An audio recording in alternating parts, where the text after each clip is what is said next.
গতি পেয়েছে যশোর ইপিজেড নির্মাণ কাজ। ইতিমধ্যে সম্পন্ন হয়েছে ভূমি উন্নয়ন কাজ। একযোগে চলছে ড্রেন, সড়ক সহ আনুষঙ্গিক উন্নয়ন কাজ। কাগজে কলমে কাজের অগ্রগতি ৩৬%।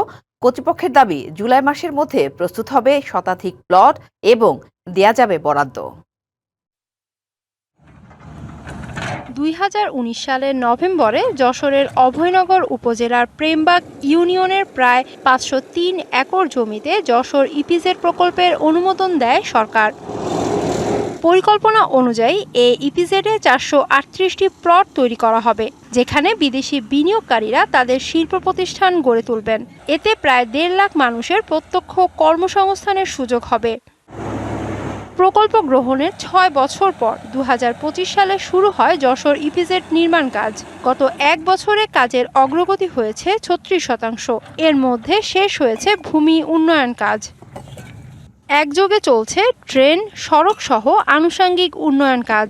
তবে এখনও পরিশোধ হয়নি ভূমি মালিকদের অধিগ্রহণের টাকা। জেলা প্রশাসনের দাবি, চেক বিতরণের সৃষ্ট জটিলতা নিরসন হয়েছে।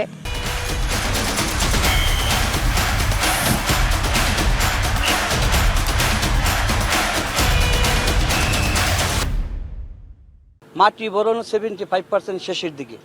এখন বিল্ডিংয়ের পাইল টেস্টের কাজ চলতেছে। অলরেডি কিছু কিছু টেস্ট পাইল হয়ে গেছে, এখন পাইলের কাজ চলমান। আমাদের যে টাইম দেওয়া আছে, আমরা টাইমের ভিতরেই কাজগুলিকে শেষ করতে আল্লাহর রহমত পারবো। যে রেট বসাইছে এই পিজেটে, আমার এই 4 বিঘে জমির টাকা আইনে যদি আমি বাইরে 1 বিঘে কিনতে যাই তাও পারবো না কিনতে। আমাকে এইরকম অবস্থা।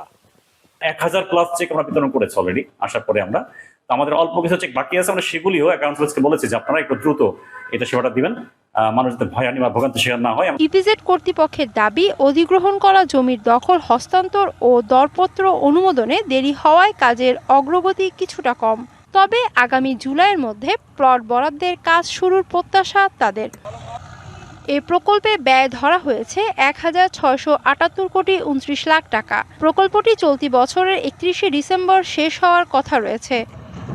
DBC news desk.